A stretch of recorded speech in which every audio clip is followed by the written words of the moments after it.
Serving God in heaven, Revelation 22 verse 3. And there shall be no more curse, but the throne of God and of the Lamb shall be in it, and his servants shall serve him. This is the first part of the description which John gives us of the glory and blessedness of the New Jerusalem, or of the church in a happy state, and respect seems to be had in those things that are said of it, both to the happy state of the Christian church here on earth after the destruction of Antichrist and the other public enemies of the church, and also to the triumphant state of the church in heaven and after the resurrection. Some expressions seem best to suit the former, such as its being built upon 12 foundations, which have the names of the 12 apostles of the Lamb, which signifies the church being built upon their doctrine, as in chapter 21 verse 14, and the wall of the city had 12 foundations, and in them the names of the 12 apostles of the Lamb, and nations walking in the light of it, and kings bringing their honour and glory into it, verse 24, and leaves of the tree being for the healing, 22 verse 2. But many things that are here said of this city are too great to be understood of any other state of the church than its triumphant, sinless, and immortal state, and especial respect seems to be had to the state of the church after the resurrection. After the description of the glory of the city itself in the foregoing chapter, here in this chapter he gives an account of the rich supplies of it and the blessedness of the inhabitants. The supplies of the city are two things, namely the pure river of water of life, clear as crystal, proceeding out of the throne of God and of the Lamb, for drink, and the tree of life, which bare 12 manner of fruits, and yielded her fruit every month for food. The description of the blessedness of the inhabitants begins with this.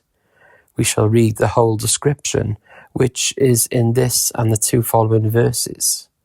And there shall be no more curse, but the throne of God and of the Lamb shall be in it, and his servants shall serve him, and they shall see his face, and his name shall be in their foreheads.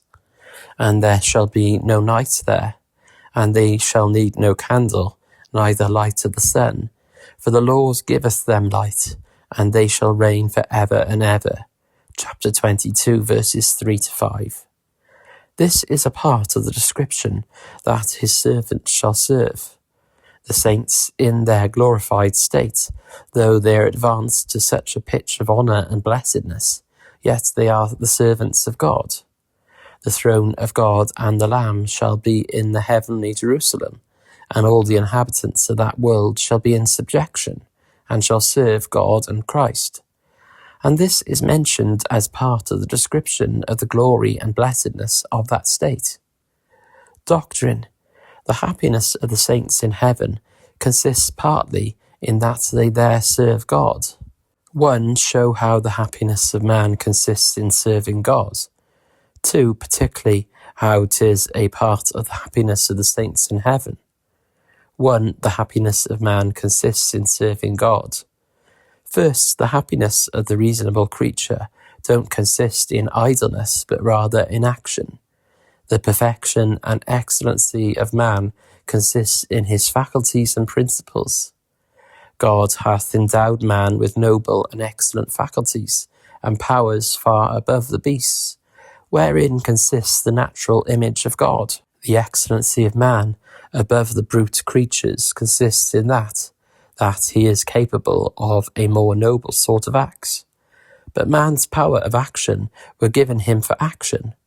God aims at action in giving man such capacities of action, and therefore when the reasonable creature is in action, or in the exercise of those powers of action which God hath given it, then 'tis its more perfect state if its acts are suitable to the rational nature, and consequently is more happy than in a state of idleness.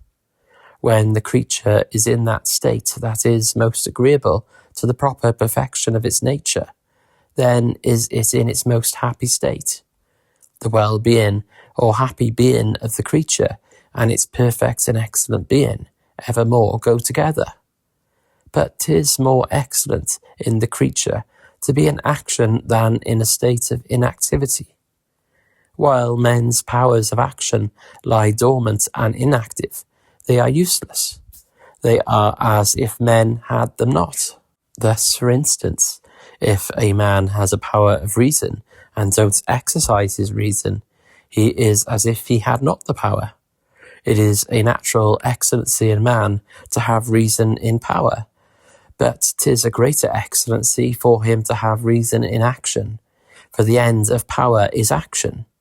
If it were not for the relation that power has to action, power would be no excellency at all.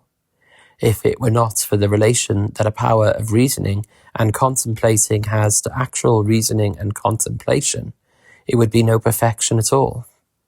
God evermore so orders it that the creature should be most happy when it is most according to his design in creating of it. But God created man for action, as is evident by his giving of him those powers of action which he hath. By his giving of him such noble and excellent powers of action as he hath done, it is evident that he made him for action. Second, a servant of God is that sort of action that man, by the faculties that God has endowed him, is most fitted for. God gave man higher powers than he did the beasts for this end, that he might be capable of those exercises wherein the service of God consists. He was made capable of reasoning, that he might be capable by his reason to see God in his works, and capable of rational actions, that he might be capable of serving God. God seeks of us a rational service. Romans 12 verse 1. A creature is not capable of serving God without understanding and reason. A creature may be capable of serving that has no reason, as the brute creatures are capable of serving men. But God can be served only by rational creatures. Therefore, when man serves God, he acts most according to his nature. He is employed in that sort of action that is most distinguishing of him from the beasts. He acts then in a way most according to the end of his formation, and most agreeable to his make and formation of the human nature itself. A man never acts so rationally as when he serves God. No actions are so agreeable to reason, and all that are contrary to God's service are contrary to reason, and therefore doubtless his happiness consists in serving God. Third, the serving of God is the most excellent kind of action that man is capable of. If man's happiness consists in action, doubtless it consists chiefly in that kind of action which is most excellent. 'Tis the most excellent kind of action that man is capable of, because 'tis not only the action that man by his noble powers was most fitted for, but as 'tis the exercise of the most excellent principles of the heart. That principle of heart that is the greatest beauty of man is holiness, a principle of love to God. This principle was that wherein man's primitive excellency consisted, which he lost by the fall, and this principle is that wherein consists the beauty of the angels in heaven. By a principle of holiness, men are conformed to God, and have the image of God, but such a principle is exercised in the creature in serving of God. There is no exercise of holiness in the creature any other way. 2.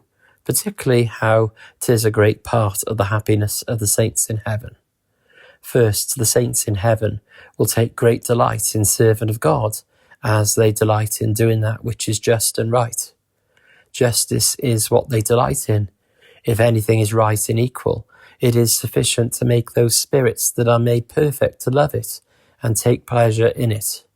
They will see those charms in equity that will cause them to have a perfect love to it. Saints' love to equity and justice in this world is not perfect. Sometimes a love to other things prevails over it. A saint here may be drawn to do those things that are contrary to it, but it will not be so in heaven, where the soul shall be brought to its perfect rectitude of nature. It is a most equal and reasonable thing that all other beings should be subject to God, who is so infinitely exalted in the perfection and glory of his nature above all other beings. They will see how worthy he is to govern and to be the lawgiver and absolute sovereign of the world. They will see how fit God is to rule and order and give directions to all other beings by reason of his infinite wisdom, justice, and holiness. And they will rejoice in it that God reigns, that he that is so worthy to rule has the government in his hands. They will see that it is most just and equal that he that is the first being and fountain of all, and upon whom all are dependent, should rule all. They will see that 'tis most equal that he of whom and through whom and to whom are all things should be supreme Lord. How just it is that he that created them and keeps them in being every moment should govern them. They will be sensible that 'tis most reasonable that God should be their ruler, in that he has redeemed them.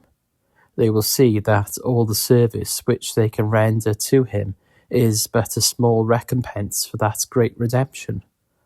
They will be sensible then how great the redemption was, much more sensible than they are now, for then they will be sensible how terrible the destruction is that they were redeemed from, and shall know by experience how glorious the happiness which was purchased for them. They will see how just it is that they should serve him upon whom they live, and from whom they continually receive such great glory and happiness. They will be much more sensible how reasonable it is than the saints do in this world, and they will take great delight in it upon this account, as they will take delight in doing that which is so right and equal. See that God's authority is rightful, and they will love to be subject to it. Second, they will take delight in doing God's will, because they will know that what he wills them to do is best to be done.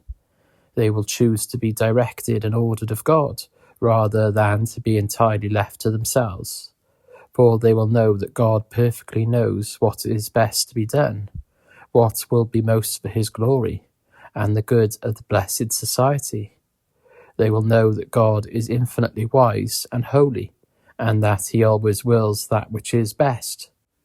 It will be a great pleasure to the saints to see God accomplishing his own glorious purposes, fulfilling his own will. They will rejoice in seeing God's will done, and it will be a pleasure to them to be made use of as the instruments of it, as it is to the angels. The angels in heaven are blessed, and doubtless 'tis a part of their blessedness that they are continually employed as God's emissaries to accomplish his purposes and to bring to pass those events which God designs. So 'tis a part of the happiness of the saints to fulfill God's will, to fulfill that which is determined by an infinitely wise and holy God.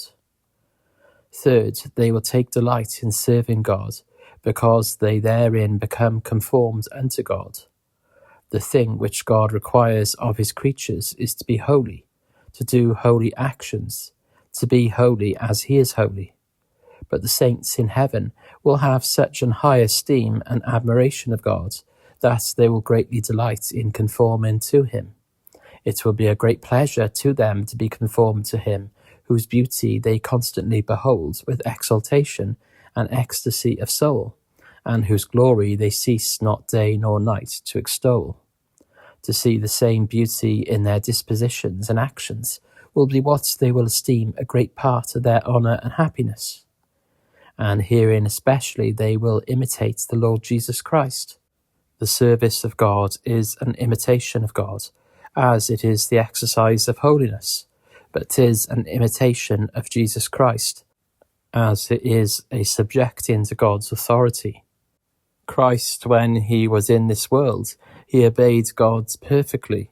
He was obedient even unto death. He delighted to do God's will, as it was written, Psalm 40 verse 8, I delight to do thy will, O my God. Yea, thy law is within my heart. And in heaven Christ will be subject to the Father, 1 Corinthians 15:28. And when all things shall be subdued unto him, then shall the Son himself be subject unto him that put all things under him, that God may be all in all. It will be a great pleasure to them to be conformed to and to imitate the Lord Jesus Christ. Fourth, they will know what they do in God's service is what is pleasing and acceptable to God, and that consideration will cause them to take great delight in it. It will be what they will greatly rejoice in, that they may do anything that is pleasing and acceptable to God. 'Tis a great honour done to them and testimony of God's favour, that he will delight in anything that they do, and it will maintain their pleasure in doing God's will, that they have the constant assurance and continual testimonies of God's acceptance of and complacence in their service. It will be as a sweet smelling savour unto God. Fifth, they will take delight in it, as they will have the honour of glorifying God therein. The glory of God is what the saints in heaven will exceedingly value. They will see that 'tis more worthy to be sought than any other end, and above all things worthy to be rejoiced in when accomplished. And they will esteem it a great honour and happiness, that they may be the instruments of glorifying God. Therefore they will take pleasure in praising God, and they will take pleasure in serving and obeying of him. Sixth, herein they will have an opportunity to express their love to God. Strong love is a thing that seeks vent. He that has a great love to another, he necessarily desires to express that love, and is not satisfied without an opportunity. The saints in heaven, therefore, will greatly delight in serving of God, as that service will be a service of love. It will be the pure exercise of an unfeigned and perfect love to God. True love is an active principle. It desires to show itself not only in words, but in deeds, by doing something for the beloved. The saints in heaven have no opportunity to express their love by doing anything for the proper benefit of God, but they have an opportunity another way, namely by showing their cheerful subjection to his authority and obedience to his commands, and by doing what shall be pleasing and acceptable to him, and to his praise and glory. Therefore the saints in heaven are much happier in a subjection to God's authority and in his service than if they were not in such a state. Application 1. Hence we may learn something of the nature of the heavenly state. They are not idle but active. 'Tis true the heavenly state is a state of rest. They that enter into heaven, they enter into Christ's rest, and 'tis also a state of reward for what they have done. When those that are in the Lord die, they shall rest from their labours, and their works do follow them. Revelation 14 verse 13. But this don't hinder but that their state will be a state of action and employment. We need not suppose that they spend their time in doing nothing. No, the saints never are so active as in heaven. As it is said of the angels, they that are as a flame to signify their activity in serving of God. So may it be said of the glorified saints. Luke 20 verse 36. They will forever be employed in heavenly works, and shall be diligent in it. They shall not cease day nor night. They shall rest from their labours, for although they will still be employed in the service, yet it will be no labour to them. It won't then be as 'tis now. Now by reason of the infirmity of our flesh, and by reason of the corruption of our hearts, it requires a great deal of labour and striving to serve God aright. There are many difficulties in the way. There is labour that causes weariness. There shall be nothing of this in the other world. For though the saints won't cease to serve God in heaven, yea, though they will be vastly more active in his service than they are now, yet 'twill be rest to them. There will be no difficulty or no need of labour and striving, no weariness. They will be active in holiness easily, freely, and naturally, as the sun shines. They will have no need of ceasing to take their rest. It will be all rest. It will be refreshment to them, and not labour to do the will of God. The heavenly state will be a state of reward for their works. But yet that don't argue, but that they will still continue to act and still to serve. They shall enjoy God in that time. They shall perpetually behold God's glory and perpetually enjoy his love.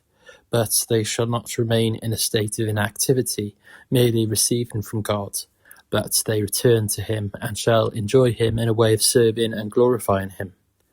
Every faculty of the soul will be employed and exercised, and will be employed in vastly more lively, more exalted exercises than they are now, though without any labour or weariness. That for which God has given us power of action, as we have observed already, is action, and 'tis not only that those powers may be used a little while, but they shall be used for evermore. And these powers will be perfected in heaven. They will be more fitted for action then than they are now, that the saints may act to a greater degree. The souls of the saints, instead of acting less, act a great deal more in heaven than here. Here the faculties are benumbed and stupefied and clogged with flesh and sin, but there they will be as a flame of fire. Hebrews 1 verse 7. A man, when he is converted, he begins that work that he is not only to spend all his life in, but to spend his eternity in. 2. Hence idleness is greatly to be blamed and reproved in those that hope to go to heaven. We in general do hope to spend our eternity in heaven, and to be employed after the same manner as the blessed inhabitants of that world are. Therefore idleness, especially in things of religion, is very unbecoming any of us. But there are some that do especially entertain hopes of heaven, that think they have actually a title to the happiness of that state, and in them especially is idleness in God's service unbecoming. If you hope that you belong to that active company above, why don't you imitate them? Is not the consideration of their incessant activity in God's service sufficient to make you ashamed of your dullness and sluggishness in God's service, your drowsiness in God's worship, your coldness in prayer, and on attendance on ordinances, and sleeping in hearing of sermons, and that you are no more watchful against sin and diligent in doing good in your day? If you think that you are the one that is to spend your eternity in heaven, it becomes you now to endeavour more and more to behave yourself as you will do then, if ever you do come to heaven. 3. Hence those are reproved that esteem the service of God as a hard bondage. There are many that seem to account it a misery faithfully and diligently to obey God's commands, because they abridge their liberty of satisfying their lusts and require mortification of irregular appetites. They don't look upon such as live a holy life as happy, but account themselves much better on, in that they be not so precise and straight-laced, but that they allow themselves to enjoy the pleasures of the world. But they are greatly mistaken. The service of God is not a slavery as they imagine. They are not the worst and most miserable slaves that are the servants of him, but they enjoy the best and most desirable liberty that are holy. They have the liberty of the children of God. Romans 8 verse 21. They are free indeed. John 8:36. If the Son therefore shall make you free, ye shall be free indeed. God's law is a perfect law of liberty. James 1:25. But whoso looketh into the perfect law of liberty, and continueth therein, he being not a forgetful hearer, but a doer of the work, this man shall be blessed in his deed. It is because wicked men have not right notions of happiness and misery. They are blinded and deluded by Satan and their lusts, that makes them look upon the service of God as a bondage. 4. We are exhorted to devote ourselves to the service of God. There are not only such motives as these to excite us to it. The authority that requires it is the authority of God. The majesty of heaven and earth challenges of us, that we devote ourselves to the service of God. And if we do not, we shall expose ourselves to his eternal displeasure. and if we do faithfully serve him, he will eternally reward us. But our happiness does very much consist in this very thing, insomuch that 'tis the great part of the glory and blessedness of the inhabitants of heaven. The heavenly state is that which God's infinite wisdom has contrived for happiness. God knows wherein the happiness of his own creatures does consist, and the blessedness of that state which his infinite wisdom has contrived for the perfection of happiness consists very much in serving of God. And doubtless that which is a part of the happiness of heaven is pleasant and delightful here in this world. A life of fervent serving of God is a pleasant life. Wisdom's ways are ways of pleasantness, and all her paths are peace. Proverbs 3 verse 17. He therefore that desireth life and would see good days, let him eschew evil and speak no guile. 1 Peter 3 verse 10. This doctrine should encourage those that have chosen God's service to serve him with the greater cheerfulness. It should endear the service of God to you, to consider that your future and eternal blessedness so much consists in it. Hereby you may be directed how to live a pleasant life here in this world, and inform you what is the likeliest way for you to enjoy much comfort, namely to be watchful, diligent, and fervent in spirit, serving of God.